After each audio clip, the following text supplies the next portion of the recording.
¿Qué tal, amigos? El día de hoy estamos en un nuevo episodio y el día de hoy vamos a estar hablando de los flojos. Mentira, el día de hoy vamos a estar hablando de las universidades, la realidad entre lo público y lo privado y los institutos.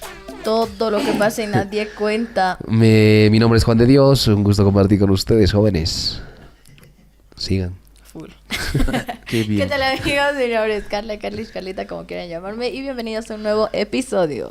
Hola amigos, mi nombre es Williams, bienvenidos a este nuevo episodio del podcast favorito de la gente. Así es, el día de hoy vamos a estar hablando, como ya les iba comentando, la realidad entre la universidad pública y privada. ¿Ustedes piensan que los de la privada tienen plata? No tenemos plata. Estamos ahí por los horarios, o sea, ubican que... Empezó a putear directo. Directo, ya, pero yo voy a hablar de mi universidad. Es que putean, los de la estatal siempre putean Palasabio y todavía...